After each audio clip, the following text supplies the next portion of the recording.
안녕하세요. 저는 올해 50대 중반이 된 남자입니다. 저는 어린 시절부터 남들과는 다른 가정 환경에서 자라왔어요. 옛날 생각이 많이 나서 한번 여기다가 적어봅니다. 아무에게도 말한 적 없는 저의 이야기예요. 저는 외동으로 자랐습니다. 다들 부모님의 사랑을 많이 받고 자랐다고 생각하겠지만 전혀 그러지 않았어요. 오히려 형제자매가 있으면 좋겠다고 느꼈을 정도로 사랑을 못 받고 자랐습니다. 매일같이 부모님이 싸우는 소리를 들어야 했고 다 싸우고 나면 뒷정리는 항상 제 몫이었죠. 아버지는 매일 사업을 하신다며 어머니가 벌어온 돈을 다 쓰셨고 어머니는 그런 아버지를 말리느라 난리였습니다. 처음에는 이렇게 큰 싸움으로 번지지 않았어요. 아버지는 사업에 실패하실 때마다 이젠 정말 마지막이라고 어머니께 매달리셨고 어머니는 아버지의 사업 자금을 구해주시다가 몸이 망가져서 아무 일도 할 수 없었습니다. 결국 어머니는 일을 할 수 없었고 벌어오는 돈이 없으니 아버지의 사업 자금을 구할 수 없었죠. 아버지는 돈을 벌어오지 않는 어머니에게 막말과 폭력을 하기 시작했고 1층에서 저희 집 상황을 보던 주민들이 경찰에 신고를 하고 경찰이 와서 어머니와 아버지의 부부싸움을 말렸습니다. 저는 이런 가정 환경에서 자라왔어요. 하루가 멀다 하고 싸우는 부모님을 보고 뭘 배웠겠습니까? 당연히 친구 관계는 없었고 평생을 혼자 살아왔어요. 제가 고등학생이 되니 어머니 아버지도 싸우는 데에 힘이 없으셨는지 점점 싸움이 줄더군요. 그때 저는 단순히 부모님께서 싸우지 않으니 화해를 하신 줄 알았어요. 그런데 그게 아니었습니다. 아버지는 사업을 포기하셨는지 매일같이 밖으로 나다녔고 집에는 잘 들어오지 않으셨어요. 그런데 어느 날 아버지가 한 여자와 같이 집에 들어왔습니다. 처음 보는 여자였는데 되게 젊었어요. 딱 봐도 20대였는데 저를 보자마자 안녕하세요. 오늘부터 같이 살게 될 사람이에요. 라고 하더라고요. 처음에는 아버지의 여동생분이나 조카인 줄 알았습니다. 그런데 그게 아니더라고요. 아버지의 불륜을 그때 처음 봤습니다. 안방은 아버지와 어머니의 공간인데 아버지의 불륜녀가 대놓고 들어갔고 결국 안방에서 셋이서 살게 되었어요. 그 여자는 뻔뻔하게 저희 어머니 자리를 넘보더군요. 어머니와 매일 한 침대를 쓰시던 아버지는 이제 어머니 대신에 그 젊은 여자를 안방 침대의 옆자리에 두었고 어머니는 침대 밑에 차가운 바닥에서 이불을 깔고 주무셔야 했습니다. 아버지와 그 여자는 신혼부부라도 된 것처럼 저와 어머니를 투명인간 취급을 하고 다녔어요. 매일 같이 붙어 있었고 식사도 둘이서 하면서 말이죠. 그때 정말 아버지한테 정이 탈탈 털렸던 것 같아요. 그 여자가 온 뒤로 아버지는 저희와 한마디의 대화도 나누지 않았습니다. 그곳에서 어머니가 어떤 심정으로 버텼을지 생각하면 정말 억장이 무너질 것 같아요. 어머니를 놔두고 다른 여자와 외도를 저지르고 있는 모습을 어머니는 매일 본 거니까요. 저는 그때 어머니를 데리고 그 집에서 나가야겠다고 결심했습니다. 그런데 어머니는 많이 힘드셨는지 매일같이 술을 달고 살았어요. 술이 없으면 잠을 자지 못할 정도로 말이죠. 학교를 마치고 집에 들어가면 거실에는 아버지와 그 여자가 붙어서 꽁냥대고 있었고 식탁에는 어머니 혼자 앉아서 술을 드시고 계셨습니다. 지금 생각해도 정말 대단한 광경인 것 같아요. 저는 어머니한테 화도 내보고 울어도 보면서 술을 그만 먹으라고도 했습니다. 그런데 그때마다 어머니는 제정신으로는 도저히 이 집에 못 있겠다고 하셨죠. 저는 그 말을 듣고 말문이 턱 막혔습니다. 어머니가 이런 집에서 사는 게 얼마나 힘들지 가늠이 되지 않았거든요. 집안의 돈은 점점 없어졌고 아버지와 그 여자는 돈 벌 생각이 없어 보이니 제가 벌 수밖에 없었죠. 그리고 어머니를 데리고 나가기 위해서는 돈을 벌어야 했습니다. 어머니가 이 집에서 나가기만 하면 술을 안 드실 것 같았거든요. 저는 고등학교를 중퇴하고 일을 하기 시작했습니다. 낮에는 공장에 들어가서 자비를 했고 밤에는 가게에서 일을 했죠. 어머니 하나만 보고 일을 했습니다. 저는 성적도 우수한 편이었고 학교에서 기대하고 있는 인재였는데 제가 갑작스레 중퇴한다고 하니 담임선생님께서 많이 아쉬워하더라고요. 저도 다른 친구들처럼 대학교도 가고 캠퍼스 생활을 즐기고 싶었지만 마음대로 되지 않았습니다. 끝까지 선생님께서 붙잡으시길래 제가 갑작스레 중퇴를 하는 이유를 말씀드렸어요. 제 가정 환경을 유일하게 알고 계시는 분입니다. 제 이야기를 들으시고 선생님은 할 말을 잃으셨고 저를 붙잡지 못했죠. 그러면서 저에게 연락처 하나를 주셨습니다. 자기 지인이 하는 공장인데 저를 소개시켜 주겠다고 하셨죠. 솔직히 고등학생인 제가 어디서 뭘 할 수 있을지 걱정이 이만저만이 아니었는데 담임 선생님 덕분에 좋은 일자리를 얻을 수 있었습니다. 전 담임 선생님이 소개해 주신 곳으로 가서 일을 시작했어요. 다행히 일도 괜찮았고 수입도 넉넉한 편이었죠. 그런데 제가 이렇게 돈을 벌면 당연히 아버지가 가만히 있을 사람이 아니잖아요. 사업 생각은 접은 줄 알았는데 저에게 대뜸 다가와서는 사업 자금을 달라고 했습니다. 마치 저에게 돈을 맡겨놓은 사람처럼요. 솔직히 그때 아버지와 한 지붕 아래에서 살았는데 몇 달 만에 나눈 대화였어요. 저는 무시했습니다. 아버지를 아버지라 생각하지 않았거든요. 그리고 저런 사람이 제 아버지인 게 끔찍했습니다. 그런데 한 번 무시하고 두 번 무시하니 점점 손이 올라오더라고요. 그때부터 시작되었습니다. 가정폭력이요. 저는 돈을 받으면 현금으로 받았고 절대 집에 들고 오지 않았습니다.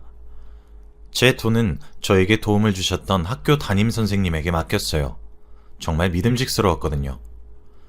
제가 밖에서 일을 하는데 돈이 없으니 아버지는 답답해하셨고 결국 화풀이 대상이 저였습니다. 그 여자는 옆에서 다리를 꼰 채로 제가 맞는 것을 지켜만 보고 있었고 어머니는 아버지를 뜯어말렸죠. 그치만 아버지는 멈추지 않았습니다. 저는 맞는 내내 생각했어요. 저런 쓰레기 같은 사람한테 복수하겠다고요. 전 아버지가 없는 사람이라고 말이에요. 그렇게 일상이 반복되었습니다. 온몸에는 멍투성이어서 일을 하기가 너무 힘들고 고단했지만 저는 하루라도 일을 더 해야 하루라도 더 빨리 그 지옥 같은 집에서 나갈 수 있다고 생각했어요. 그래서 이악 물고 버텼습니다. 그리고 몇 년 뒤 드디어 작은 단칸방을 구할 수 있게 되었어요. 저와 어머니는 지옥 같은 집에서 벗어났다는 생각에 기분이 미칠 듯이 좋았습니다. 그런데 이 행복은 얼마 가지 않더라고요. 아버지는 어디선가 사채를 빌리셨는지 저희 집으로 매일같이 무서운 사람들이 찾아왔습니다. 사업을 한다고 사채를 썼고 지금은 도망쳤대요. 그리고 돈을 저와 엄마한테서 받으라고 했답니다. 이사를 하고 얼마 지나지 않아서 생긴 일이에요. 끝까지 우리에게 피해만 끼치는 아버지가 세상에서 제일 미웠습니다. 알코올 중독 증세가 조금 나아지나 싶었는데 어머니는 사채업자가 찾아온 뒤로 계속 술을 마셨어요. 술을 마시지 않고 잠에 들면 악몽을 꿔서 꼭 술을 먹고 주무셔야 한다고 했습니다. 저는 하루에 3시간씩 자면서 일을 했어요. 정말 힘들었고 금방이라도 쓰러질 것 같았지만 어머니를 보고 버텨야 했습니다. 제가 아니면 불쌍한 저희 어머니를 돌볼 사람이 없었거든요. 결국 몇 년 동안 은행 대출도 받고 모아왔던 돈으로 사채 빚을 겨우겨우 갚을 수 있었습니다. 이제 다시 시작되었어요. 다시 처음부터 돈을 벌어야 했습니다. 저는 몇 년 동안 늦잠 한 번 자본 적이 없어요. 삶이 여유로워지면 늦잠 한 번 자는 게 소원이었습니다. 사채업자들이 사라지면 술을 끊을 줄 알았던 어머니는 바뀌지 않으셨어요.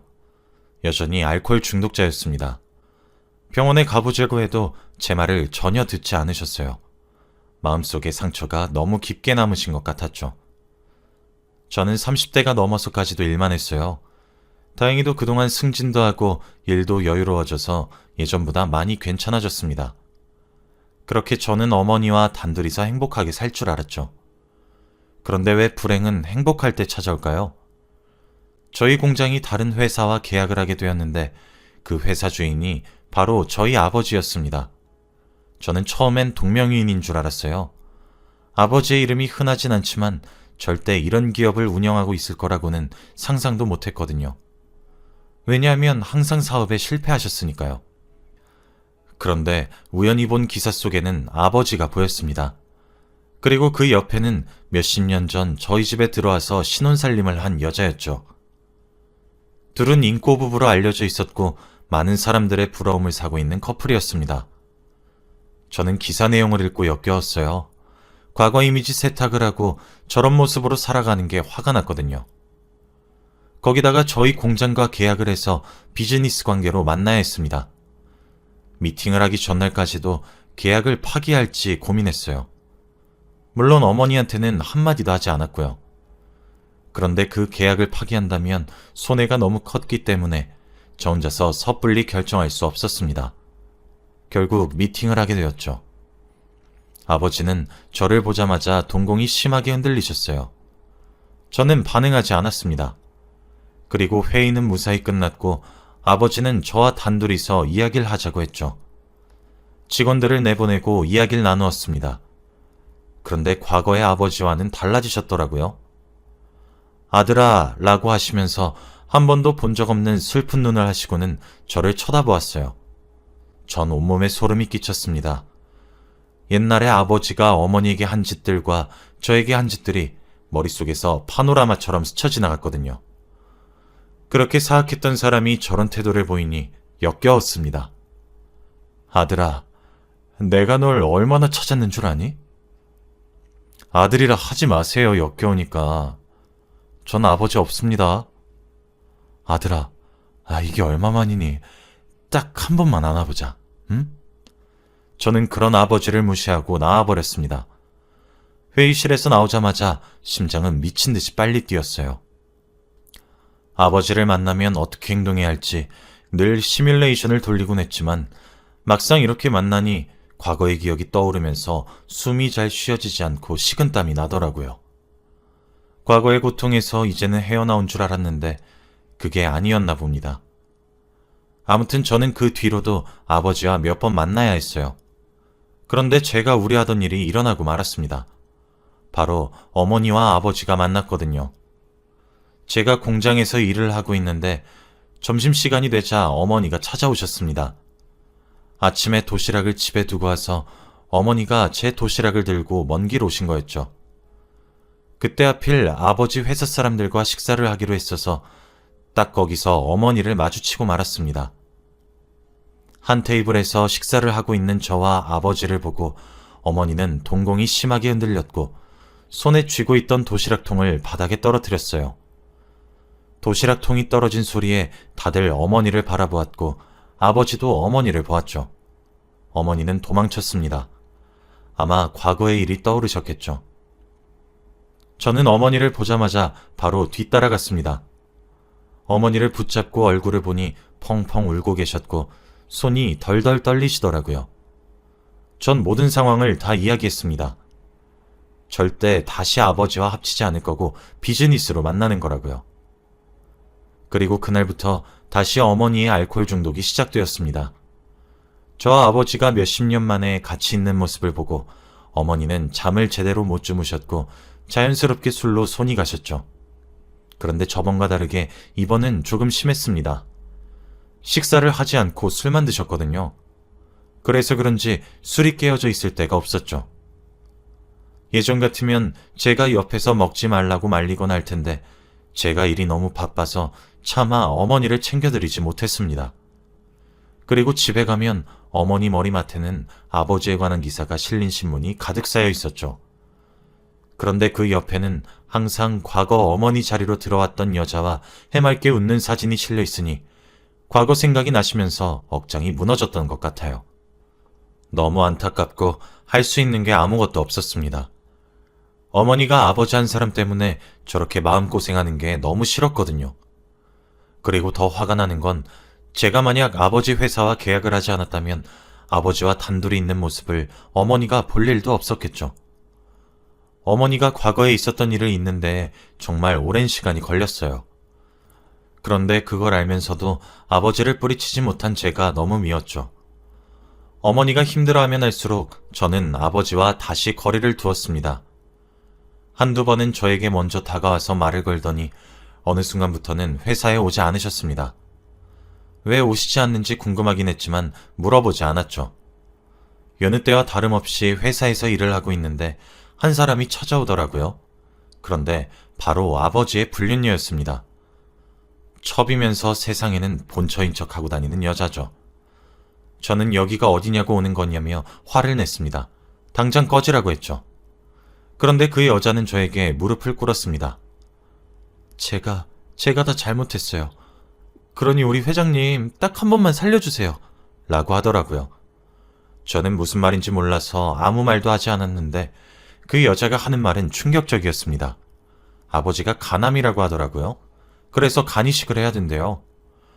어머니는 알코올 중독자라서 간이식을 하지 못하고 그 여자도 부적합으로 떠서 저밖에 안 남았다고 합니다. 공장에 최근 들어 나오지 않던 이유가 바로 입원을 해서였죠. 그런데 전 그 소식을 듣자마자 화가 났어요.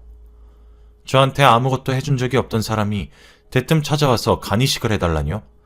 이게 무슨 염치 없는 말입니까? 저는 평생을 아버지가 없이 산 사람입니다. 그런데 저에게 간이식을 부탁하다뇨? 저는 절대 해줄 생각이 없으니 그냥 가라고 했어요. 그 여자는 펑펑 울면서 제발 한 번만 간이식 해달라고 했죠. 전 아버지가 죽든 말든 상관없었습니다. 그러면서 아버지가 마지막으로 저에게 전하고 싶은 말이 있대요. 그리고 저한테 어디 병원에 입원해 있는지 알려주더라고요. 그 여자는 방을 나갔고 저는 고민했어요. 그냥 마지막으로 아버지에게 막말을 하고 나올까 아니면 아예 얼굴을 보지도 말까 하면서요. 왜냐하면 아버지의 얼굴을 보면 마음이 약해질 것 같았거든요. 고민을 하면서 집으로 가니 어머니가 그날은 술을 안 드시고 계셨습니다. 그러면서 신문을 읽고 계셨죠. 바로 아버지가 간암에 걸렸다는 내용이었습니다. 어머니의 표정은 무표정이었어요. 슬퍼 보이지도 기뻐 보이지도 않았죠. 저는 결심했습니다. 아버지를 만나서 마지막으로 제가 할 말을 다 하고 오겠다고요. 물론 어머니의 마음까지 제가 다요. 그날 새벽 저는 아버지의 병원으로 갔고 저를 본 아버지는 기뻐하시더군요. 마치 제가 간이식을 하기 위해 자신을 찾아간 줄 아는 것 같은 눈치였죠. 아버지는 금방이라도 생을 마감하실 것 같은 외모였어요. 몸은 뼈밖에 없었고 산소호흡기를 달고 계셨습니다. 저는 주저하지 않고 아버지에게 다 이야기를 했어요. 우리가 그동안 힘들었으니 간이식 절대 안 해줄 거라고요. 아버지는 충격을 받은 표정이었죠. 그러면서 제 손을 잡더라고요. 아비가 미안했다 라고 했습니다. 아버지는 그 말을 하시고 다음날 바로 눈을 감으셨어요. 저와 엄마는 장례식장도 가지 않았습니다. 만약 장례식장에 가서 온다면 양심에 찔릴 것 같았거든요. 그런데 며칠 뒤 한 남자가 저희 회사로 찾아왔어요. 그분은 아버지의 변호인이라고 하셨고 재산을 저에게 다 넘긴다는 내용이었습니다. 저는 믿기지 않았죠. 당연히 그 젊은 여자한테 줄 알았거든요. 변호사의 말에 따르면 아버지가 마지막 날 갑자기 마음을 바꾸셨대요. 그건 그분도 모른다고 하셨습니다. 아마 제가 병실에 들려서 그랬겠죠. 아무튼 저는 그 돈을 받고 싶지 않았지만 법적으로 꼭 제가 받아야 한다고 하더라고요. 그래서 돈을 받았고 아버지의 전 재산을 기부했습니다. 보육원에 말이죠. 제가 그 돈을 쓰고 싶지 않았거든요. 기부하는 사람도 아버지의 이름으로 했습니다. 그리고 저와 어머니는 그 뒤로 아버지를 머릿속에서 잊을 수 있었어요. 아버지가 돌아가시고 나서 어머니는 술을 쳐다도 보지 않으셨고 이제는 병원도 다니세요. 그러면서 일상생활도 조금씩 다시 시작하고 계시죠. 매번 어머니를 신경 쓰지 못한 게 많이 한이 되었는데 지금이라도 열심히 보살펴 드리려고 합니다. 저의 이야기는 여기까지예요. 들어주셔서 감사합니다.